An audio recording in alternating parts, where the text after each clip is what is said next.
Thank you for being with us today. I'd like to acknowledge the traditional owners of the land on which we're meeting today. I'm on Wurundjeri land of the Kulin Nation. I'm here in Fitzroy actually. I'm sure you're all on beautiful lands, Aboriginal lands across Victoria.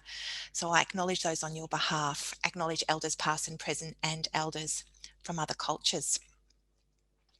So thank you for attending today's event.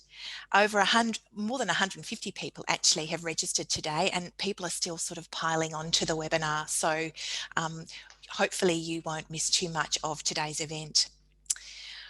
We've invited a panel of experts from VLA and community legal centres to highlight the common legal issues facing children and young people in out-of-home care. They will also talk to us through the types of legal services that are available to assist them. We hope that this will give you enough information so that you know where you can seek legal assistance for the young people you work with. Children and young people in care have had a much greater exposure to the courts and legal system than other children in our community.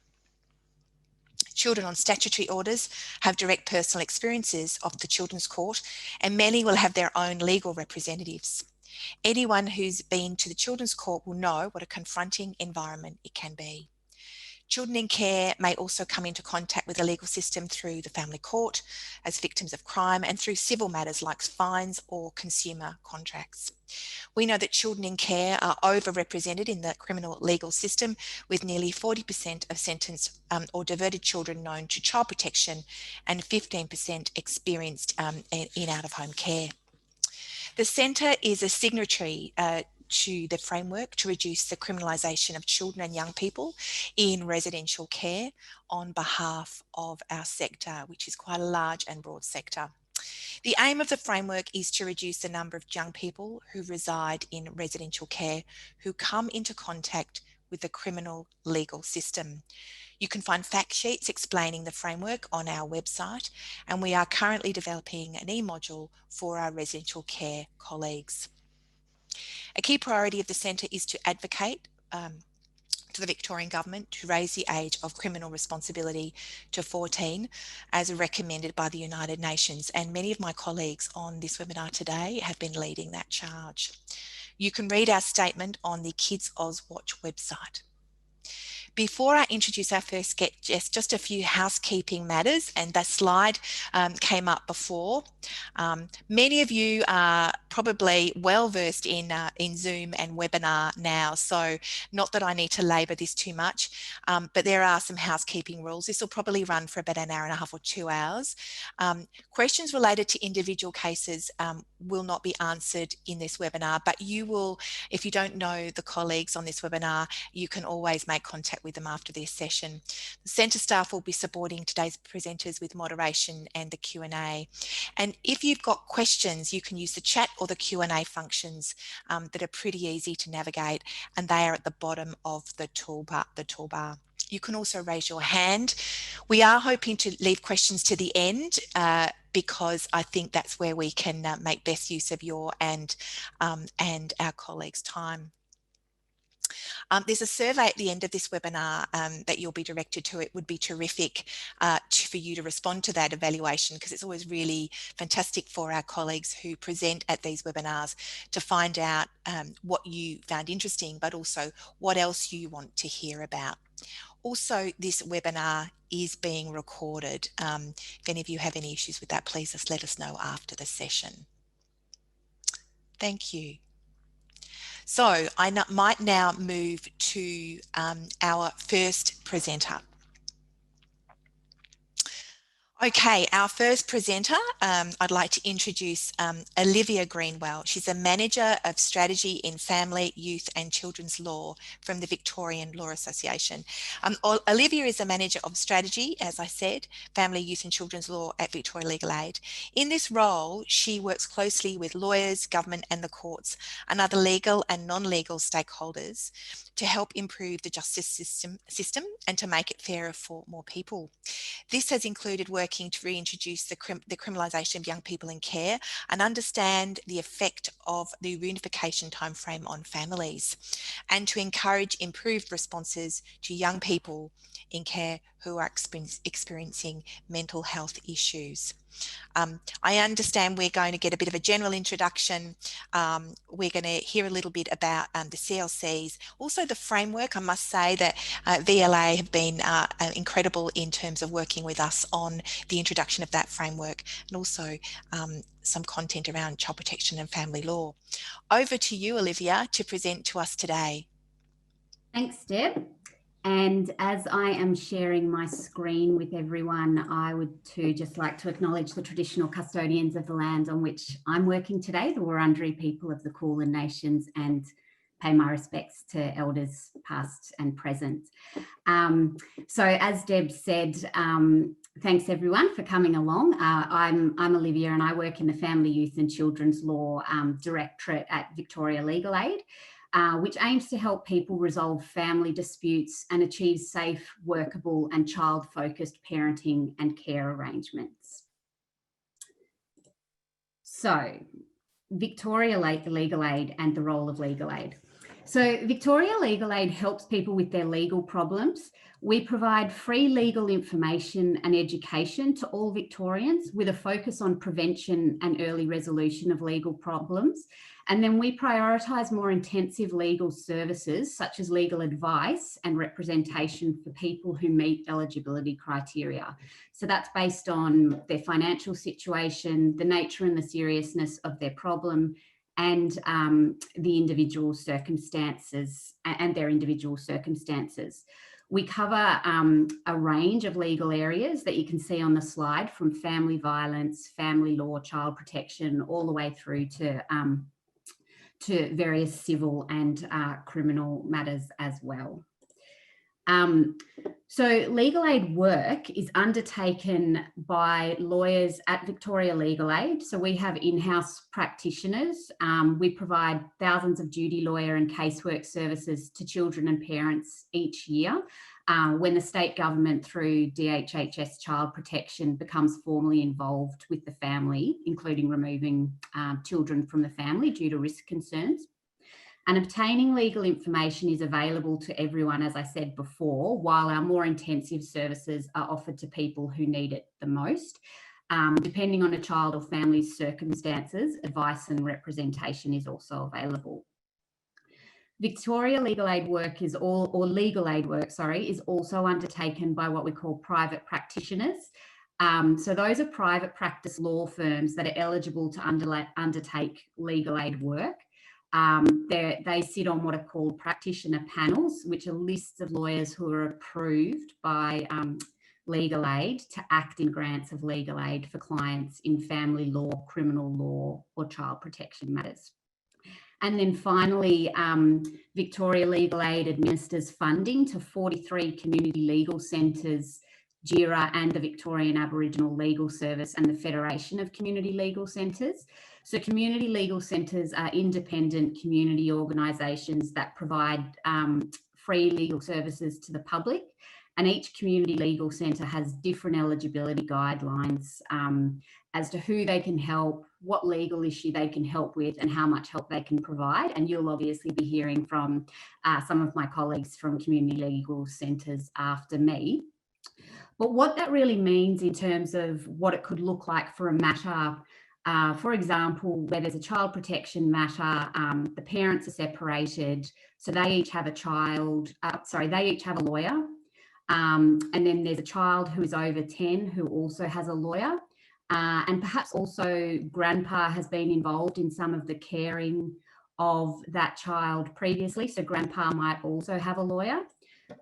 Everyone in that family unit is legally aided, but one party might have a Victoria Legal Aid lawyer, two parties might each have a private practitioner lawyer, and then one other party might have a lawyer from a community legal centre. So they're all, it's legally aided lawyers from different organisations or firms, I guess. So I thought I'd give you a whirlwind tour of the courts that you or parents or a young person in your care may have interaction with. And I think the first thing I'd say, and it's probably no surprise to any of you, that it's really complex, and the intersection between the different courts is really complex. So, so getting legal advice or legal support is often really helpful to help you or a young person navigate those systems. So the Children's Court is a state court operating under Victorian government law. It sits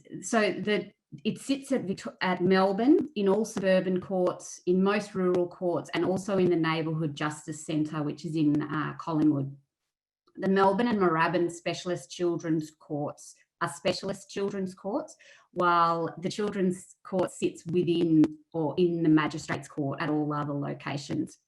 And the Magistrates Court also hears family violence matters for both adults and children.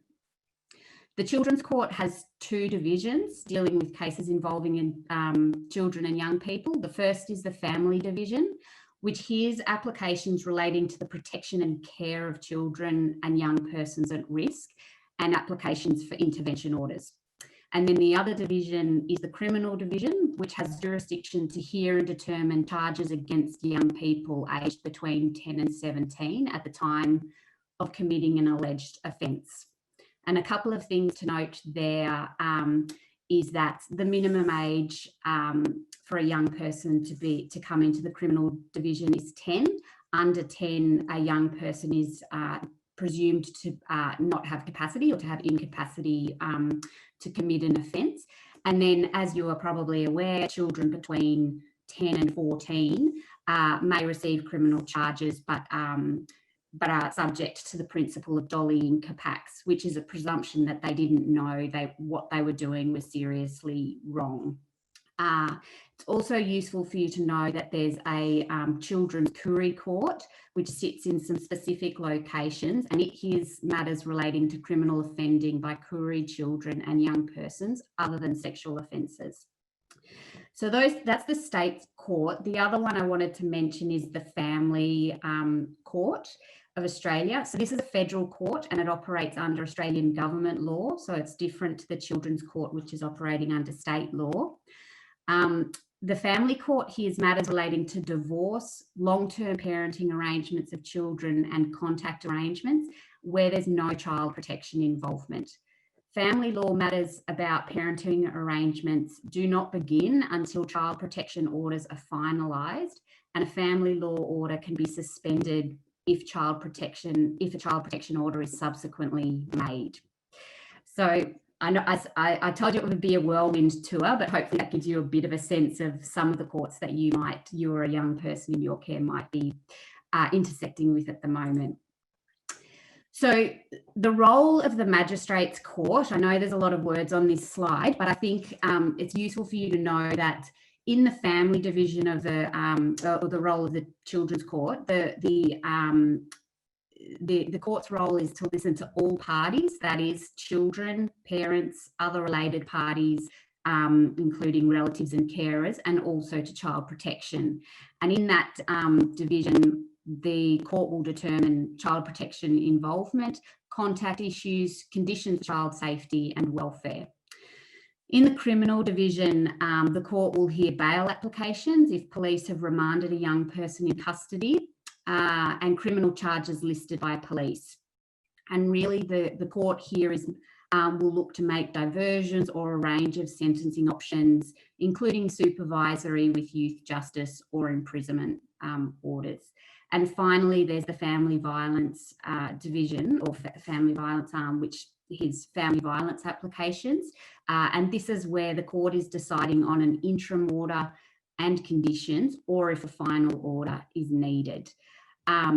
The family violence orders can include safe contact. So that might be where there's just a requirement that the respondent on the application doesn't commit family violence, or there could be orders that exclude a child from the home, but there has to be consideration of continuity, such as a child's schooling, in any orders like that are made. But finally, it's important to know that family violence intervention orders can trigger requirements to contact child protection, and so therefore can be the trigger point for child protection becoming involved in a child or a family's life. So once a protection application has been made, there are two by the Department of Health and Human Services. There are two types of applications that can be made. Many of you might be familiar with these. There's protection application by notice, where perhaps a child has not engaged with Child First, or family has not engaged with Child First, or a voluntary agreement with Child Protection. So this kind of a notice is where Child Protection thinks a child needs a court order to manage ongoing risk, but is safe in their present placement. Whereas the other type of protection application is by emergency care. And this is most matters that come before the court. This is because Child Protection can ask for an interim accommodation order if the matter is brought by emergency care. And a protection application by emergency care can be made at any time, even if there is a protection application by notice already listed. So in terms of the steps that you could expect to go through in a court process, the first hearing date is a chance to negotiate around the terms of an interim accommodation order where there's been a protection application by emergency care. And it's also an opportunity for lawyers to make what are called submissions before a magistrate if a case can't be resolved by agreement. The next stage is a mention. Now, between the first hearing date and a mention date, DHHS Child Protection will prepare a report and make longer-term recommendations about the child and the family care. And this is supposed to be within about 3 to 4 weeks. However, mention dates are being pushed out due to listing pressures and docketing systems. Sorry, just excuse me a second. Are you still able to see my slides? We can, Olivia. We're just getting a bit of crackling on the line. This is Deb here. Are you using earphones? No, I don't. No, just a bit of crackling. That's okay. That's all right. I can see your PowerPoint, but we can see your notes as well. Okay. Sorry, everyone. My screen has just broken, so I'm going to have to keep my notes there as well to continue on. So apologies for that. Just soldier on, Olivia. It's great. Technological issues. Exactly. So anyway, apologies, everyone. But just so that you know, so then you'll have a first mention date. After that, you may have a conciliation conference, which is a chance to resolve the matter before through court-facilitated mediation, or you might go to a directions hearing where the court will want to hear the case for a contested hearing or whether the case can resolve. And most cases do resolve, about 97%. But each return to court, there is a fresh consideration given to what has changed, opportunities for negotiation and agreement, and legal advice and lawyers are always recommended for each stage of the process. So the role of lawyers can provide pre-court advice and advice during court. They can negotiate pre and during court processes. They can help people to understand court orders, and they can identify and make referrals for other legal and non-legal support. And they represent, as I said earlier, the Department of Health and Human Services, parents and children who are 10 or older on an instructions model or under 10 on a best interests model. And I think Jürgen will be talking a bit more about that. And I think that engaging with police and the legal system is complex. I'd reiterate that. So obtaining legal advice is always a good idea. So I've only got a couple more slides, so apologies about my tech issues. I just wanted to move on now to criminal matters and bail. As Deb said earlier, young people in the child protection system are at a higher risk of receiving criminal charges. For young people who've been charged with an offence, depending on the seriousness, they may be remanded in custody. And if bail has been granted to a young person, they will then be on an order with very specific conditions about what they can and can't do while on bail. And it's really important to know that if any condition is breached, the young person is at risk of further charges or of being remanded in custody. And if the young person doesn't appear at the next court date or another offence is alleged, no matter how minor, and including their bail conditions, it's much harder for them to get bail a second time. So many young people should be offered legal advice pre-interview if they've been taken to a police station before the police are interviewing them. They should be offered legal advice, but many young people are waiving this. So if this is a situation that you're familiar with and young people in your care may be at risk of receiving criminal charges, I really encourage you to alert them to the fact that they can and should always get legal advice before an interview. And Youth Justice also offers a specific bail advice service until 3 a.m. to assist young people. And then just finally, as Deb mentioned, the Victorian government committed to a framework to reduce the criminalisation of young people in residential care in February this year. So that was it's an agreement between DHHS, the Department of Justice, Victoria Police and residential care providers, really committing to reduce the unnecessary and inappropriate contact of young people in residential care with the criminal justice system. And that framework outlines a number of steps that residential care providers and residential care workers can follow to support young people before needing to call the police. And it also outlines steps that the police can take to seek to avoid pressing charges against a young person unless absolutely necessary. And as Deb said, the centre is in the process or has a number of resources on their website for your information and is in the process of developing some training around that framework. So really important way to support young people who are in that child protection system from avoiding getting caught up in the justice system. And just finally, I've listed some of our VLA service contact details here. And I think if I can reiterate one key message, it would be that the legal system is complex and legal advice can help you navigate your legal issue and help prevent further legal and non-legal problems. So I really encourage you to always seek legal advice. Thanks.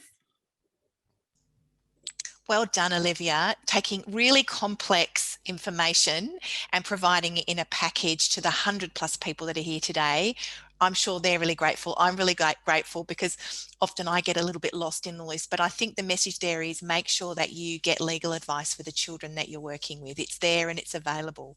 So thank you, Olivia, and we'll come to questions at the end. So we now move on to Jürgen Kahner, who's a Principal Managing Solicitor of Family Law, the Victorian Aboriginal Legal Service. Jürgen is the Principal Managing Solicitor of Family Law, as I said, at the Victorian Aboriginal Legal Service. He's worked exclusively for Aboriginal and Torres Strait Islander parents and children as a family lawyer for at least 13 years. He holds a Master's in Family Law and is also on the ICL panel. Prior to taking up his current position, he was the State Manager at the Tasmanian Aboriginal Community Legal Service. And he's currently in the gorgeous Tasmania as we speak, where they have lots of freedoms, which is so exciting. Now, Jürgen's going to cover a few areas: child protection, family law, and intervention orders, I'm sure, amongst other things. So over to you, Jürgen, and thank you so much for being with us today. Thanks. So I'm just going to try and share this screen. Just bear with me.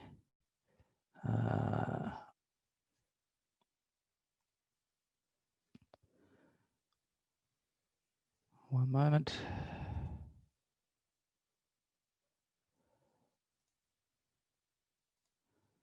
Okay, can everyone see that okay?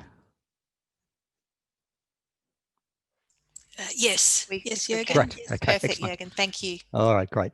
So yes, I am the practice manager at VALS. I am still in beautiful Tasmania, so I just want to cover off on a few areas today. Those 3 areas that were talked about: child protection, family law, and family violence.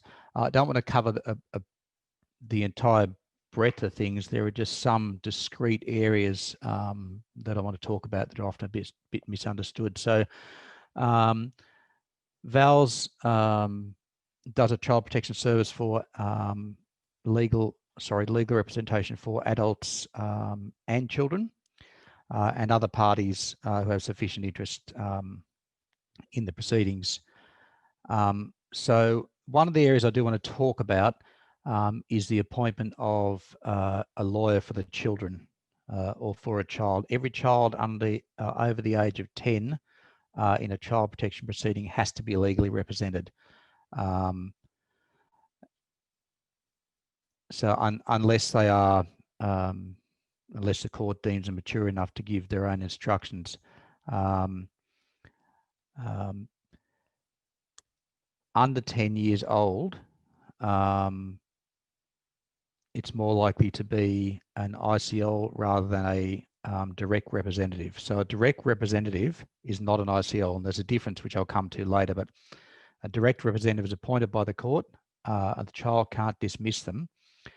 Direct representative is what is true to label. They take instructions directly from the child. They are as if they are the lawyer for the child. So they take instructions from the child about the child's wishes on relevant matters in the proceedings. They also gather external information to strengthen the case in favour of the child's wishes.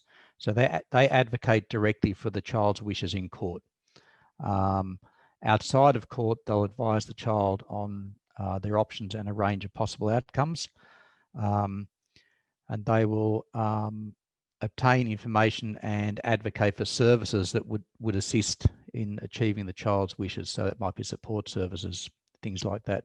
Okay, and one of the important things also, that a direct representative does is reality test the child's wishes. So the child's wishes, the outcome must be achievable. So reality testing is an important, if not uncomfortable, part of the process. One of the questions that we're often asked is how much contact will a child have with their direct representative? In my mind, the direct representative should meet with the child on appointment, and they usually do. Thereafter, it's a fairly fluid thing. So it should be enough that they maintain a good relationship with the child they're representing. Face-to-face is preferable, although it's obviously difficult in Victoria. And if not by face-to-face, they should agree to some other form of communication. That might be by phone, might be by social media, might be by any range of methods that the child would feel comfortable with. The role of the direct representative will formally end once the orders are made. So the direct representative will sit down and just explain the orders to the child, but thereafter the formal part of that will end. So, and a decision can be appealed from the Children's Court. There are two grounds for appeal. One, that in fact the order is not necessary. That is, the child is not in need of protection. Or there are terms in the order that the child would like to appeal. The appeal has to be lodged in the Supreme Court within 30 days. All right, so that the time starts ticking once the orders are made. Now, often the child will be the more common thing that the child will be upset about is their placement. Placement is a departmental decision, therefore it's an administrative decision. The court has no jurisdiction really to hear that. So at first instance, where a child is unhappy with placement, they can seek an internal review with DHS, and if that doesn't work out satisfactorily, they can seek a review through VCAT. Okay, so family law services. Again, we provide legal assistance and representation for parties and subject children. So family law and child safety law, as Olivia said, it can be a difficult area, and it is important to get legal representation because the two processes don't often run concurrently with each other. For instance, where there is a child protection application on foot or orders are in place, family court doesn't have jurisdiction to hear an application for parenting orders. A current parenting order, though, similarly doesn't bar the state from applying for a child protection order when they get a notification that a child and determine that a child is in need of protection. Okay, so it's one of those anomalies in the law where the state trumps the Commonwealth. Okay, if an application is on foot in the family court and the state makes a protection application, what will usually happen is that the family courts will adjourn the matter until the application in the state court is finalised. When an application in the family court is made, every applicant must file a notice of risk. It's a separate document that gets filed with your application. That notice of risk goes to the state in any case. Sometimes, where a matter is progressing through the family court, the judge may request the state to intervene in the matter. Now, that can only be a request. The state is not compelled to intervene, and the judge cannot compel the state to intervene. So in the federal jurisdiction, a child doesn't get a direct representative. They get what's called an independent children's lawyer. An independent children's lawyer is appointed by the court in certain circumstances, but not in every case. So there has to be certain criteria satisfied, has to be serious, there has to be sort of high-end allegations, there has to be an intractable sort of conflict between the parties, and it's something that's decided on a case-by-case basis. An independent children's lawyer does not act on the child's instructions. Rather, the independent children's lawyer acts in the best interest of the child and is not a child's advocate. Certainly, they will advise the court of a child's wishes, but they are not there to advocate for the child's wishes. So the independent children's lawyer is often called the honest broker. They are completely impartial, completely independent. And they, as I said, they will not advocate for the child's best wishes if the independent children's lawyer believes on the evidence that that is not in the child's best interests. They will advise the court of the child's best wishes, but it's not uncommon for the independent children's lawyer to go into court and take a course of action that is directly against the express wishes of a child. One of the most important roles of an independent children's lawyer is to act as an honest broker and try and facilitate an agreement between the parties that will be in the child's best interests. And the last area that I want to touch on is family violence services. Again, we provide legal assistance to adults and children. The family violence proceedings are normally brought in the Magistrates Court by a parent or an affected family member on behalf of a child. The issue that I want to, I guess, emphasize here is that family violence had a very wide definition under both state and federal law. Family violence isn't just physical violence. It can be harassment, it can be unwanted text messages, it can be threatening a pet, it can be property damage, it can be stalking, it can be threatening to harm yourself. And in fact, that sort of emotional family violence carries a much higher penalty if the order is breached. if the application isn't consented to by the respondent, the matter will go to a hearing. The child is what in that hearing will be what's known as a protected witness, as will the affected other family member, and they can't be directly cross-examined by the respondent. And they cannot, or they cannot directly cross-examine a respondent either. So some of the conditions that can be made in a family violence order is the exclusion of a child from the residence, which is commonly known as an ouster order. These are available, but the difficulty of making them, as I think Olivia touched on this before, the difficulty of making them is that you can severely upset the continuity of a child's life. The child might have nowhere to go. So they're there, but they're not commonly made. Again, they can vary a current parenting order to remove any inconsistency between contact details. If a family violence order is made and there is a child involved and there is some sort of regime for contact, the court has to consider whether that contact would endanger the child and prohibit such contact if it sees fit.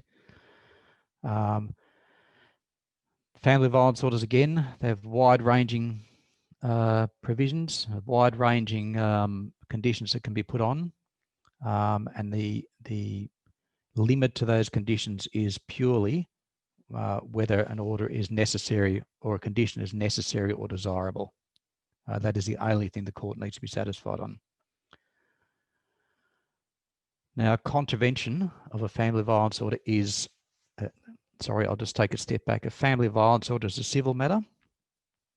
That is, it's really a party against a party. The police will bring the application, but really it's a civil matter. But breaching a family violence order is a criminal offence. Okay, so it's a criminal offence that can carry up to 2 years imprisonment. Okay. And as I touched on before, where there's intention to cause harm or fear for safety, that can carry up to 5 years imprisonment. And an example of something like that is where someone might say to another party, if you don't do this, I'll kill myself. Threatening suicide is an intention to cause harm or fear, and that can carry a higher penalty. The conduct doesn't have to have occurred, entirely occurred in Victoria, provided the protected witness was in Victoria at the time. So while that sounds a bit weird, what that means is, so while the protected person is living here in Victoria, the respondent might be living in another state but sending harassing messages, harassing them on Facebook, sending people around to see what they're doing. So the other party doesn't have to be in Victoria, provided the protected person is. You can be arrested without a warrant on reasonable grounds. Okay. Often it's the case that the perpetrator will say, the parent or the protected person, let me come around or let me do this. The protected person can't be charged as an abettor. So it can't be charged in line with the accused for a breach of a contravention, although that will go to mitigation for the person who breached the order. Arrested person should contact VALS or any other CLC as soon as possible for assistance. Okay, we have locations across the state in Melbourne, Bairnsdale, Ballarat, Morwell, Mildura, Shepparton, Swan Hill, and we can be contacted 24 hours a day. Thanks, Deb. Thank you, Jürgen. We've got this a really good question. I'm not sure who's best to answer this question, but this comes up a lot for us. We get this asked a lot. The implications of matters that come up on police checks for children and young people and the potential impact on that on their future employment. Does somebody want to pick that up? I know government has been doing some work on this, but it's still a really critical issue for many of our young people being able to get on with their lives when they've often got things on their crim check that they didn't even know existed. Multiple things. Does anybody want to pick that up? I'm told that Vincent, you might have a view on this. Jürgen, you'll have a view. I mean, we just want to see more action on this, don't we? Yeah, I might pass to Vincent on that. That's more of a crim thing. We don't do a lot in that. The family family side, so I'll pass it across. So Vincent, do you want to pick that one up? Because we know this. I am happy to. Yeah, that would be fantastic, because we know the government are trying to do something on this, but what is it, and is it happening quickly enough? I think it's probably best for Sophie. I think Sophie's happy to answer this. Sophie. It's all good. Vince and I can do it together, really. Oh, yeah, perfect. Great. Thank you. Just because she's covering crim law. So thank you, Sophie. But yeah, as you said, Deb, it's a really important issue, and absolutely, criminal records have a massive impact on children and young people generally. If you are sentenced, if you're found guilty of an offence and you're sentenced when you're under 18, the policy is that criminal records can be released by police to, for example, prospective employees. For a period of 5 years, if you're over 18, 10 years. But whether that it's a policy, so it's not actually a legal requirement. So and there are, I suppose, times when that policy changes and records for longer periods of time are released. What is on the record is also quite extensive. So, a lot of times people think that if you get a non-conviction outcome, but you're found guilty, then that won't appear on your record.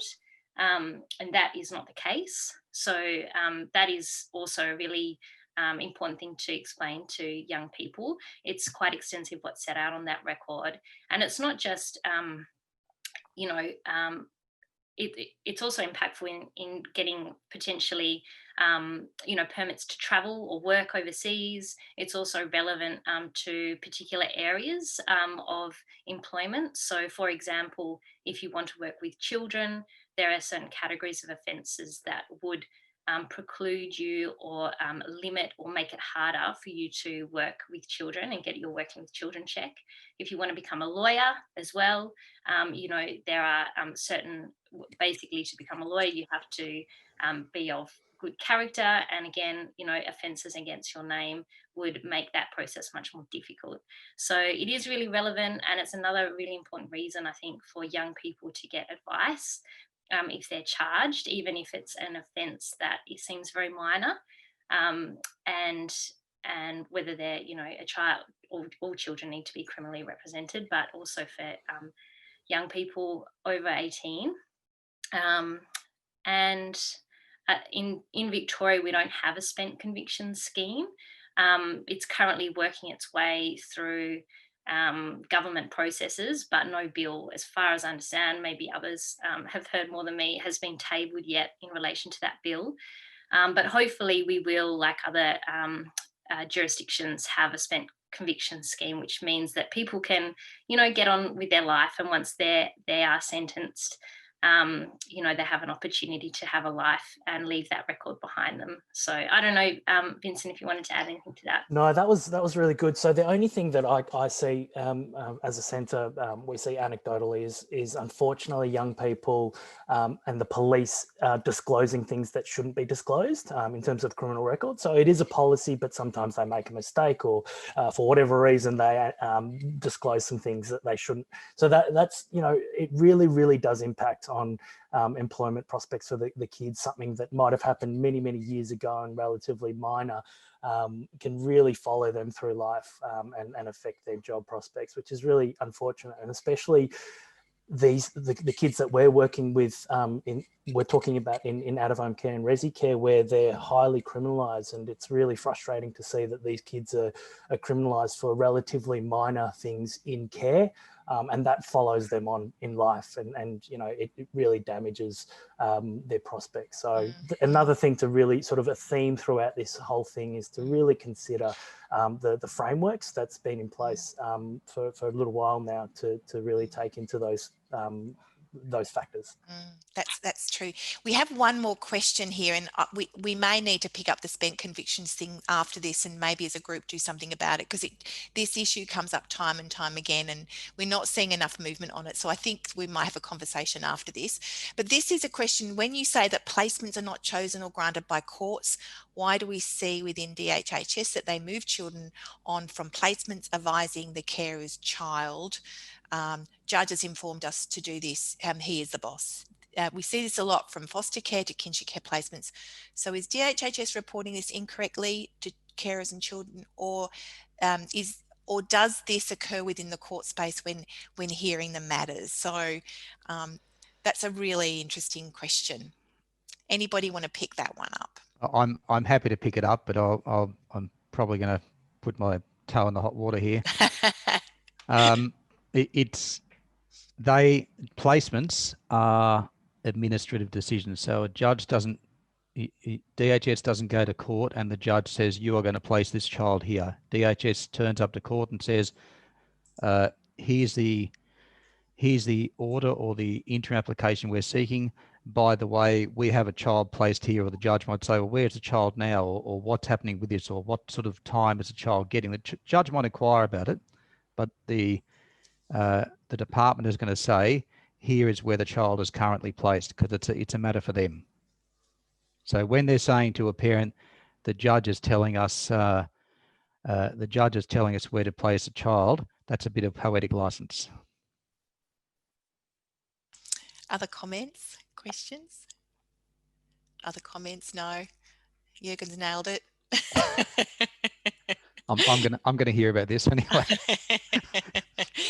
Just the only other comment I'd just make, Jürgen, I mean, what's the difference for a family court order? So in that case, there could be an order placing a child with a particular, to be cared for by someone. Well, yes, because family court is an application by someone to have the child live with him, in most cases, to have the child live with them. So a judge has to decide directly whose application, what's in the best interest of the child. So is the child going to be better off living with this person or with this person? So it's a party-to-party proceeding, whereas child protection is a state-to-party proceeding. Okay, so in the family courts, a judge is going to say, well, I think it's the best interest of the child if a child lives with mum or with dad or with grandma or whatever. But so the judge will make what's called a parenting order there. And one of the aspects of a parenting order is where the child lives. Thank you, Jürgen. That's terrific. So we might keep moving now.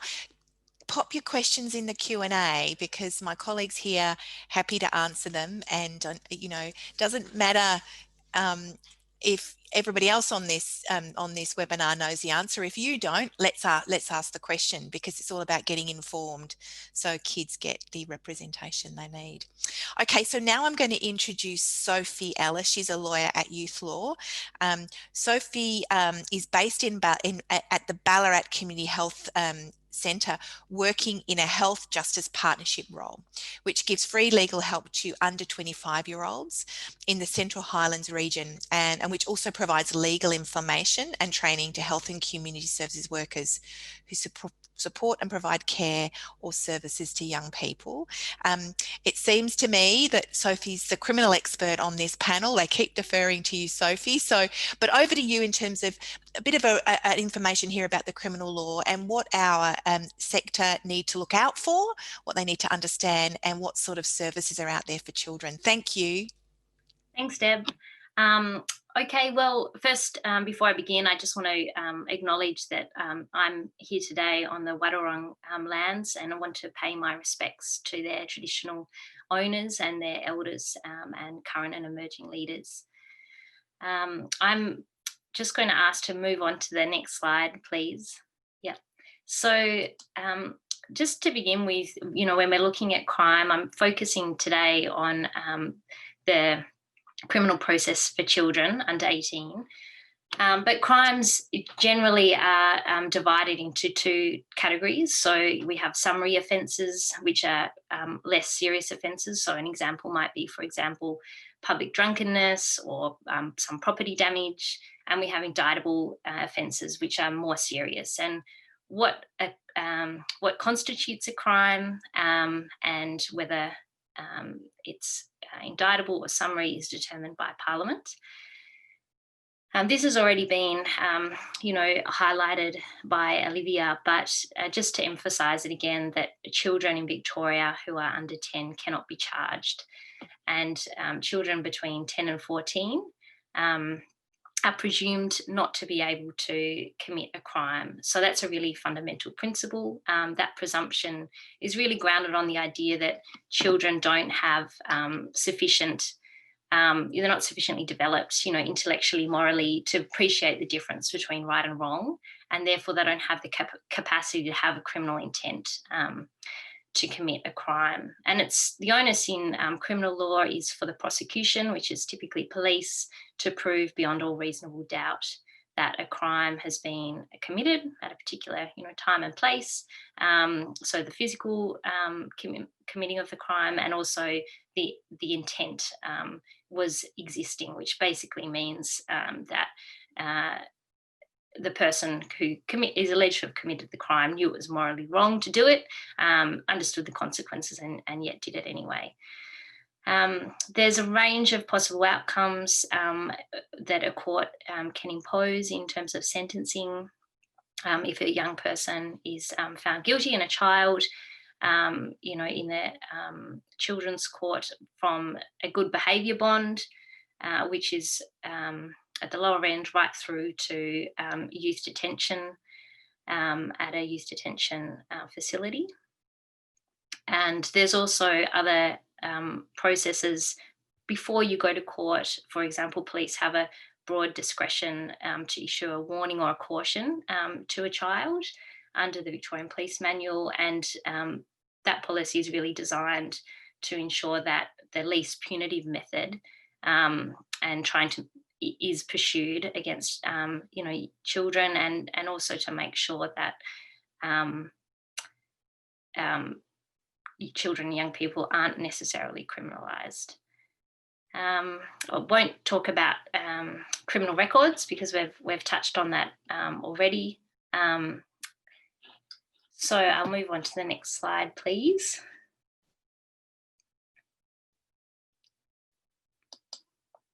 So this is just an overview of the criminal process. Essentially, you move through the process. Potentially a warning or a caution might be given, but if you are arrested, not free to go, and interviewed by police in relation to a criminal matter, you can be charged in a variety of different ways. So most usually would be by summons. So served with a charge sheet which sets out the offence, what police officer has charged, what's alleged to have happened. You can also, again, Olivia's touched on this, so I won't dwell on it, but a bail which has conditions attached, and if you breach your bail, that's an offence. You can also be remanded, kept in custody, and generally all matters are mostly heard in relation to children at the Children's Court. And the Children's Court's a specialist jurisdiction, and it acknowledges that children, again, aren't developmentally the same as adults, and it requires that all children are represented legally, and emphasises rehabilitation over punishment when children are found guilty of crimes. And I think it's, also really important to acknowledge that, as you all know, kids in out-of-home care are very likely to have experienced trauma, abuse and neglect. And, although the Children's Court is a specialist jurisdiction with important principles,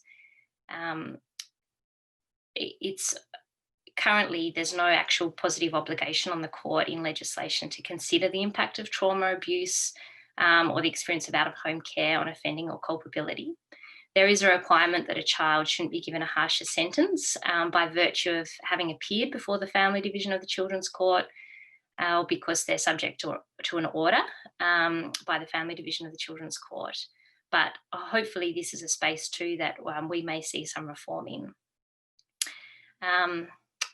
So I'm going to move to rights in a minute, but just wanted to emphasise here that upon arrest, it's really important, and police are required to administer a caution, tell a person why they're under arrest and that they are under arrest, and to also caution them about their rights, and their rights include to remain silent, to communicate with a friend or a relative, to inform them they're in custody, to communicate with a lawyer, and if they're not a citizen or permanent resident of Australia, they're the consulate of the country that they're from.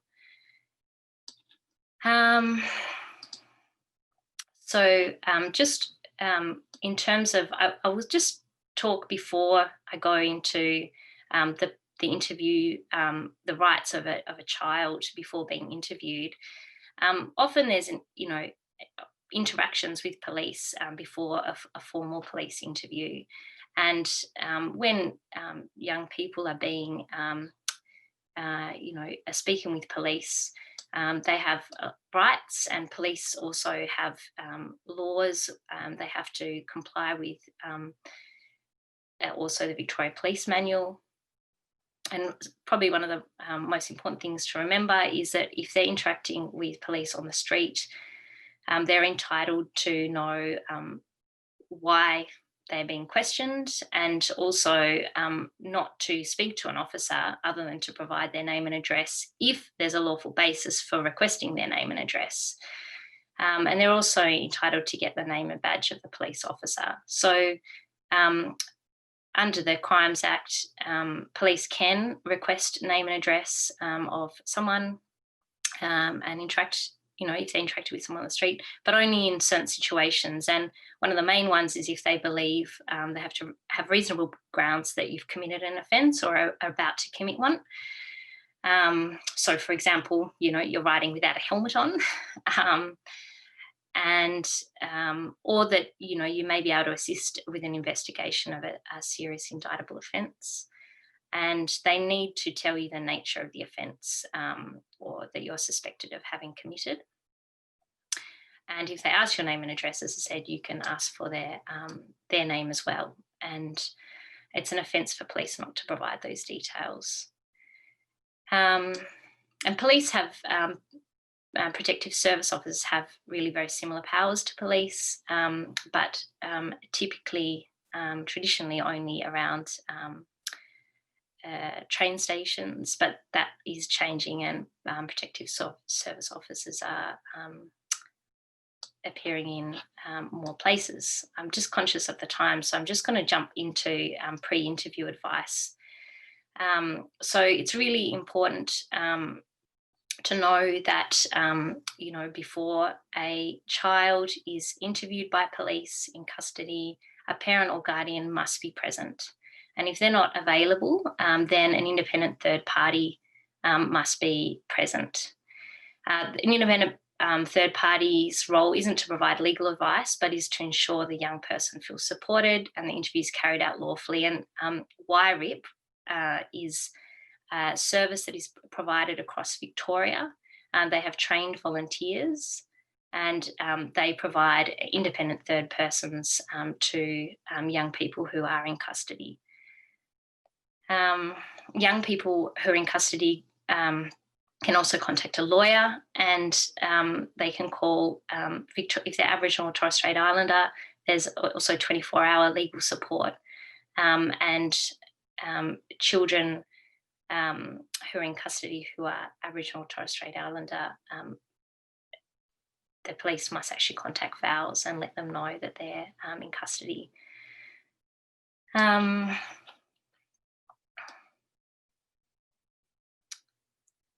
If a child has an intellectual disability or is mentally ill, an independent third person should also be present during the interview. who's been registered with the Office of the Public Advocate.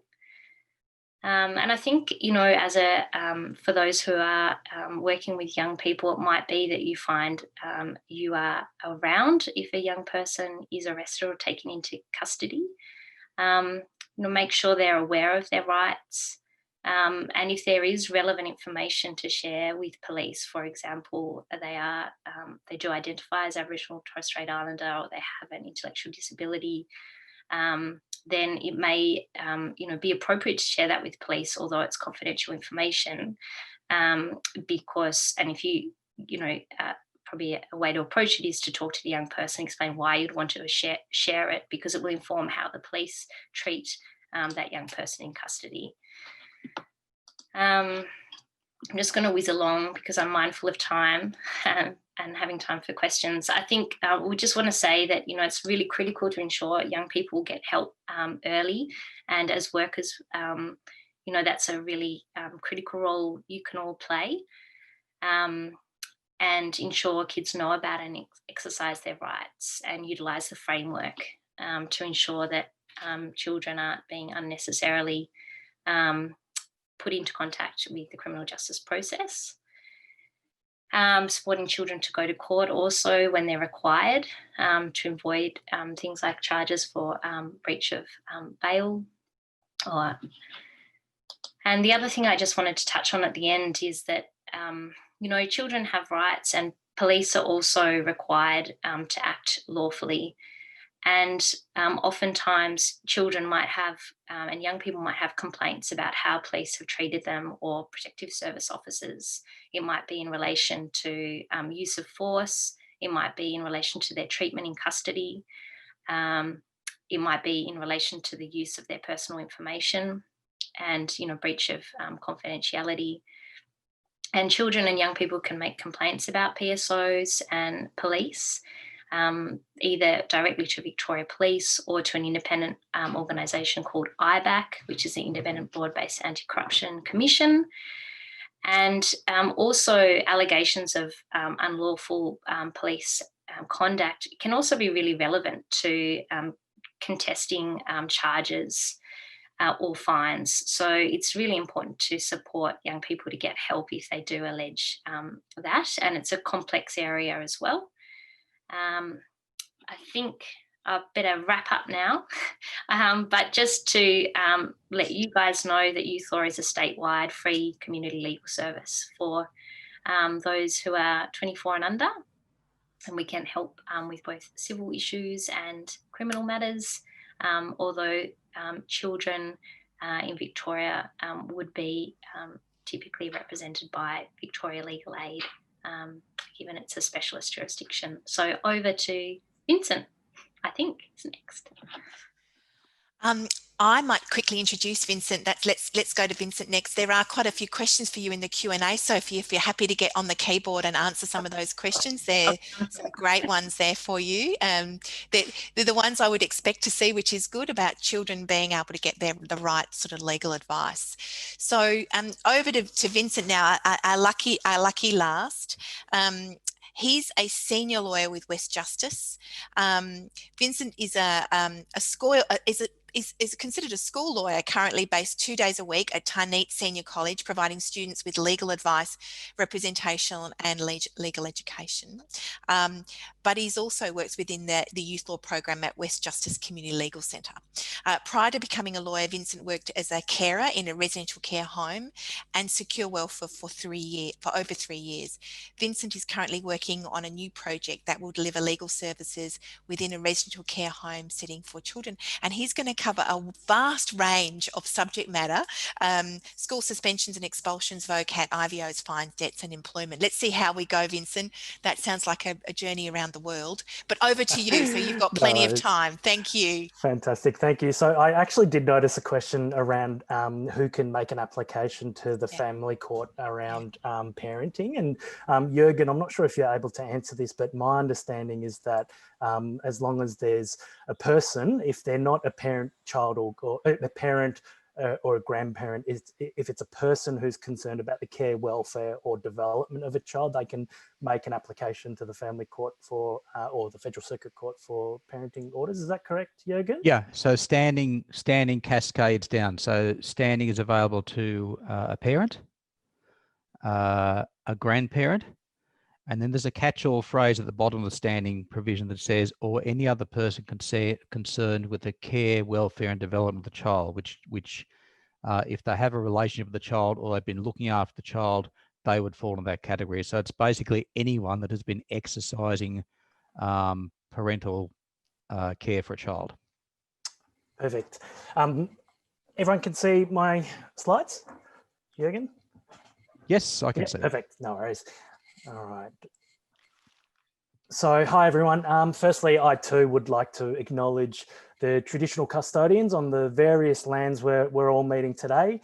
For WestJustice, our offices are on the lands of the Wadawurrung people and also the people of the Kulin Nation. I'd like to pay my particular respects to their elders, past, present and emerging. And I'd also like to pay my respects to any elders that are present today. A disclaimer, the material that I'm delivering today is not legal advice. It's legal information only. If you do need some legal advice, please seek that independent legal advice from a lawyer. So WestJustice, actually, I'll introduce myself a little bit more. So as Deb mentioned, my name's Vincent. I'm a youth lawyer at WestJustice. WestJustice is a community legal centre, or we call them CLCs for short. There are different CLCs all across the state and all across the country, actually. We provide free legal advice and also representation, but also importantly, legal education as well. And for WestJustice, we do that in the western suburbs of Melbourne. Our centre is a generalist centre, which means we have a whole bunch of different areas of law that we practice in. It's not specific to young people, so we do service adults as well. But again, it's a free service, and we practice in a very wide range of legal areas. At the moment, we're currently operating remotely. So as Deb said, I'm a school lawyer, but we're doing that actually remotely at the moment whilst the kids were learning remotely. If you do need to refer any young people in or any adults, the number's up there and the slides will be delivered to everybody after the presentation. So the details are there, but if you just Google WestJustice, you'll be able to find our details. So straight into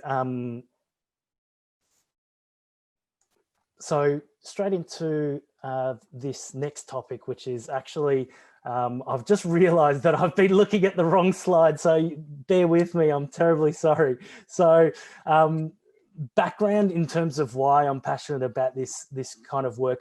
As Deb said, I was a resi worker for 4 years, almost 4 years, and I worked as an agency worker, which meant I went to quite a lot of the different resi units all across Victoria, all the way out to Geelong, Ballarat. And I also worked in secure welfare, boys and girls, and did that for almost 4 years. So I know the system pretty well, and I know the struggles for the workers, but also for the kids. I even still mentor a young person in resi, and I've been doing that for the past 2 years. I only just recently finished up, but hoping to still continue with my young person. So, you know, as I'm going through all of this, you'll sort of see a bit of a theme. It's the children is the focus for me and for all of you, I think. And I think we should always remind ourselves that what we're doing, either as resi workers, as foster carers, it's all about the children. So we've, with that in mind and my passion into out-of-home care, we've started a pilot program. It's going to be in some residential care homes in the western suburb. It's a new pilot, and it's going to be an outreach legal service. So we'll head out to the units to provide that legal service in the resi units for the kids, because we know that there's a plethora of legal issues that the kids are facing, and through all of my experience working in resi and volunteering and just, you know, being in this space, we know and have identified that these kids have quite a lot of unmet legal needs. So the point of the program is really to be an early intervention, go there, address their legal issues before it really snowballs out of control. And we recognise that there's not that many legal services providing that service to the kids in residential care. So in terms of school suspensions, what is it? It's essentially when the principal doesn't allow the child to go to class. They should only do this when they've tried other ways to sort out the problem. What can the child be suspended for? If they create a danger or make someone feel there is a danger to another person's health, safety, or well-being. If they threaten or hurt another person's health, safety, or well-being. If they seriously damage property. If they steal or attempt to steal or help another person steal. If they sell, use, or bring weapons, drugs, alcohol, or cigarettes, or help others to do this into school. If they disobey clear and reasonable instructions from school staff to stop being a danger to, again, health, safety, and well-being of another person. And if they repeatedly act in a way that stops another person from learning. So how long can the child be suspended for? The principal can only suspend the child for a maximum of 5 school days at a time and 15 school days in a year. So what if you or your young person thinks suspension is unfair? You'll recommend that you really talk to the school and all the school staff, talk to potentially the regional office of the DET. DET is the Department of Education and Training, or the Ombudsman of Victoria. The principal must give the child a chance to really have their say. They can also bring a relevant person, and that can be a parent, guardian, or a carer or other adult to the meeting. If the principal suspends the child, they must give a notice of suspension that says why and how long. The school must give the child meaningful work to do over that suspension period as well. So expulsions, what are they? It's when the school asks the student to leave the school permanently. When can a child be expelled? And what can a child be expelled for? Essentially the same reasons as the suspension. Can a child be expelled straight away? Well, the principal must organise a behaviour support and intervention meeting before they expel the child. So it's not just a matter of instantly expelling the child. In that meeting, the behaviour support and intervention meeting, you can hear why the school is thinking about expulsions, make sure that the school is giving the child the support they need. Tell the school, it's an opportunity to tell the school what happened in the child's own words and why it happened. And think about how the child may have hurt the person. And finally, the next steps. Talk about what's happening next. The child's relevant person, so again, that's the parent, guardian, carer, or other adult, and another support person can come to the meeting. A support person can help the child and the child's parents, guardians, adults, carer understand what's going on, what's happening, and the child's rights, and also help the child to speak up. The support person can be from DET, which is Department of Education and Training, or a community organisation. The support person cannot be paid to be there. And the principal must tell the child if they are expelled within 2 business days of that meeting. And if the child is expelled, the principal must give the child and the child's parents or guardians a notice of expulsion and an expulsion appeal form. And that's important, that appeal form, because the child has 10 days to appeal any of those expulsion notices. So with school suspensions and its expulsions, it's best to always, as a carer, ask the principal lots and lots of questions on, why something's happening. And if you think that something's not fair, that you really ask, what kind of review processes are there, because they have to give you those processes and those forms. The next topic is VOCAT, so Victims of Crime Assistance Tribunal. If you've been physically or mentally hurt because of violent crime, you may be able to get money for compensation or counselling and other things to help with your recovery. It's best to report to police as soon as you can. Victims of Crime Helpline, which the numbers there on your screen, they assist you to understand VOCAT, Victims of Crime Assistance Tribunal, and also provide that extra support. Lawyers help, and we help with VOCAT matters at WestJustice, and we don't charge the client. So the lawyers get compensated from the tribunal itself and not directly from the client. And we always highly recommend that a lawyer assist with the VOCAT application, as we're sort of able to know all the different little things that you can actually apply for. And often we get quite a better outcome for the person, the victim of the crime. Carers can help by gathering evidence. This is really important, and evidence can take many different forms, but photos, screenshots of things, any of that sort of stuff, but also assisting with taking the child to the doctors. It's really important, if it's a physical act of violence, to go to the doctors and get a report on what kind of injuries that the kids or the person's suffered. And also psychologists, that's really, really important. In fact, it's pivotal to really have that psychologist support for a VOCAT application, to see the real, I guess, the psychological effects of the act of violence. Debt fines. So unfortunately, we see lots of kids with fines, and they can be fined for a number of different things, and it can include driving offences, public transport offences, COVID fines. I'm seeing a lot of COVID fines for our kids at school. They're absolutely ridiculous, $1,652. Graffiti offences and weapons offences. So that's not an exhaustive list, and children can be fined for quite a large number of reasons, but they're the main ones that we see. Carers can help by keeping all the paperwork again, and keeping an eye on the due dates. All fines have a due date. They do give extensions, but if you miss that due date, they often add, $25 admin fee. So it's sort of those fees sort of accumulate, and it's best not to leave that. And getting a CLC, or Community Legal Centre lawyer, to help is really strongly advisable. So get those kids to see the lawyers. Also helping the kids keeping and gathering evidence if the young person or if the child has a reason or an excuse.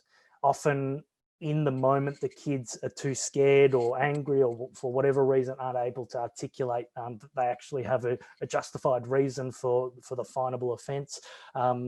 So, getting that evidence from the young person for the lawyer to prepare for what we call often an internal review letter. That's just a letter saying, please withdraw the fine. So that's really important, to gather that sort of evidence if that's the scenario for the young person. In terms of debts, unfortunately, I see this for our young kids at school, but also the kids in Resi. Young people fall into debt, and that's often what that means is that they owe money to somebody. It's often a company though. Sometimes they're signed up to phone contracts and gym contracts, and then the company, allege a debt when the child doesn't pay. We occasionally see also like PayPal debts I've seen, and rideshare debts as well from those rideshare companies. As I've said already quite a number of times, keep all the paperwork. So the theme obviously here is keep the paperwork. It's really important for us lawyers to have that as evidence to support any sort of claims that we're making. In terms of debts, we highly recommend that you refer the young person to a lawyer immediately. This is, and we also recommend that the carers don't try and get involved with any sort of negotiations. It can get a bit tricky, and then there's potentially questions of liability. So it's best to just refer that straight to the lawyers. And like I said, WestJustice help with these kind of debt matters. We've got the youth clinic that we can take referrals. In terms of employment, sadly, there's business models that operate on exploiting young people, and I think it's pretty obvious. All those fast food joints that take advantage of the kids.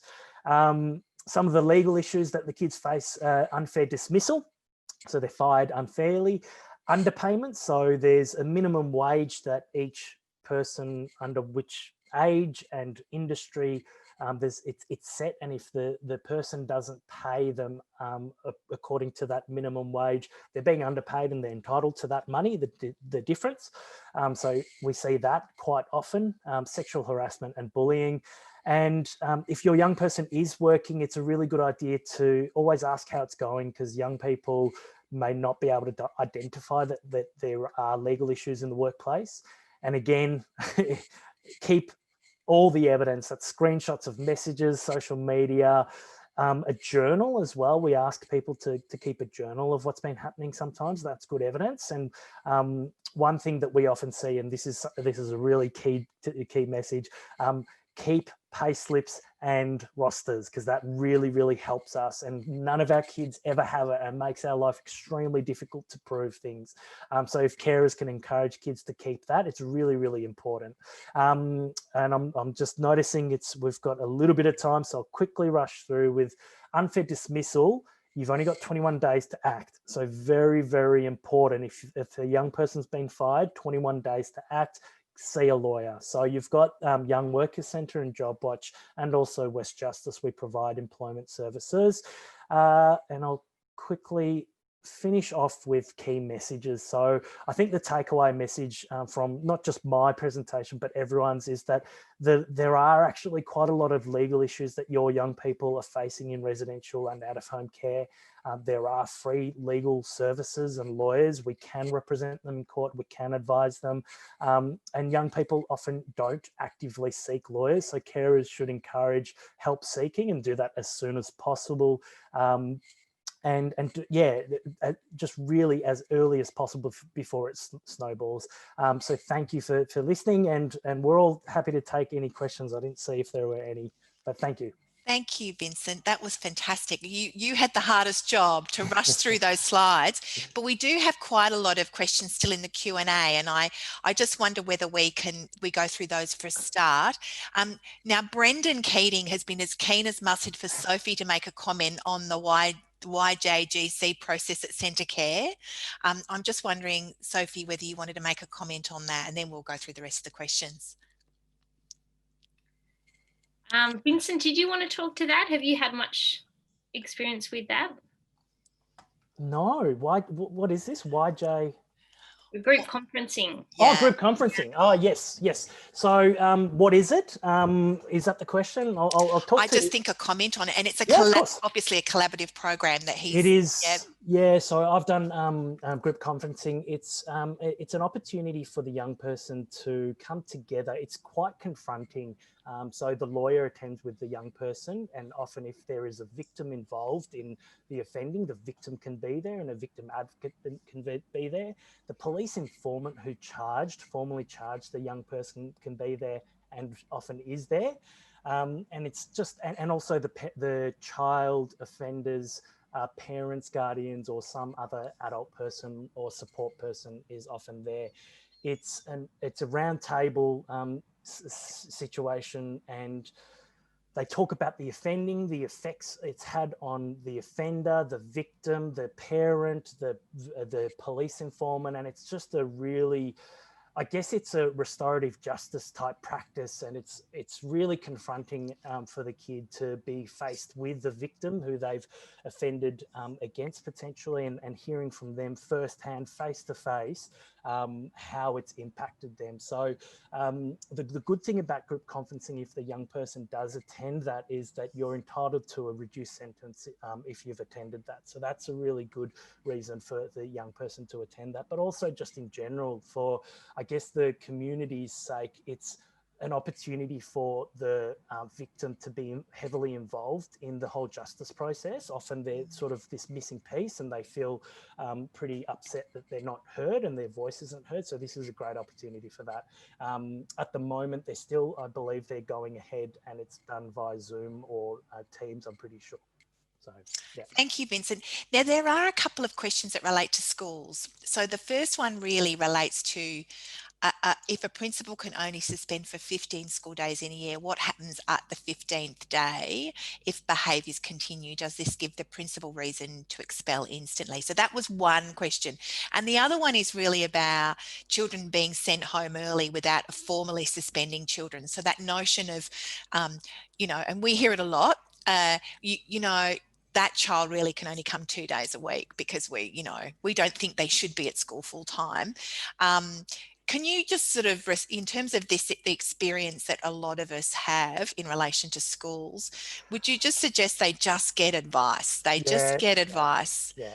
Definitely. Look, Yeah. I can't answer the specific question on that. I don't actually know what happens after the Yeah. 15 days. My feeling would be expulsion might be on the cards, but it's really a case-by-case situation. I don't actually know what happens, but obviously there are the reviews that you can undertake. And so ask those questions for review and what's the process, because everything, it's a government agency, essentially. It's an arm of the DET. So yeah. I think earlier on in the chat there was a comment about using Lookout as well, as much as you possibly can, for some of these kids. But there is another question in here from an anonymous attendee about ID tending to be a barrier that they face with young people they support. No photo ID, no birth certificate, needing to apply for bank accounts, tax file numbers, Medicare. But how do you get around this? I mean, it's an interesting question. We hear this a bit too. It is an absolute nightmare, and I see this firsthand. I'm happy for anyone else to chime in, but I work in a school, Tarneit Senior College, where a lot of our kids are from refugee and migrant backgrounds and asylum seeker backgrounds, and sadly, a lot of those ID, identification, passports, all of that, there's a lot of it is missing. The names are incorrect on the forms. The short of it is it's an absolute nightmare. I can't really get a lawyer if that is. We can assist in those kind of matters, and it's a case-by-case situation. We do advocate with birth, deaths, marriages as well. We've had some projects run with BDM in the past to advocate for any of that sort of stuff. But there are also youth services. So in the West, White Lion also help with these kind of the matters at times when it's an ID issue in conjunction with another service area like homelessness, if the kid's helping with, if the service provider is helping with like things like homelessness as well. So reaching out to the legal centres, and if we don't know the answer, if the CLC in your region doesn't know the answer, we'll try and endeavour to refer you to people. Now, it's 1:59. I think we've done really well, everybody. I want you all to give these guys a bit of a virtual clap, because I don't know how you've done it. You've been amazing. So we've had Olivia, Jürgen, Sophie and Vincent. They've all been sensational, and that your ability to cover the terrain that we needed to cover has been remarkable. I want to thank you from the centre's perspective. You're not going to get away from us that quickly, because I'm sure there's going to be other opportunities that are going to come from this to continue to educate workers, you know, as information evolves and advice comes out to how they can make sure that their kids get legal representation, because it seems to me that's been the single biggest message that's come out today. There's a lot of you out there. If these kids need representation, let's make sure that they get it early. Lots of feedback on the chat here about how amazing the session has been. So I just want to say thank you to all of you. Deb, just before we go, I just wanted to, there are some slides here with some resources that our panelists have provided. So we'll send those out as part of the slide pack, but there's some legal aid links. They've done some really great resources for kids in response to COVID, youth law as well. So yeah, you'll be provided with those. Thank you, Georgette. Georgette, can we also thank Georgette and Oliver, who've done an amazing job in pulling this together. You've both been amazing. Thank you. And as Georgette said, we've been pulling resources together for some time, so a lot of them are currently on our website, but there's much more to come out to you after today. So thank you, everybody. Have a good rest of the week. We only had one COVID case today. Oh, there goes the beautiful curtains. To thank you all, and take care and look after yourself. Stay safe. Thank you. Thanks, everyone. See ya.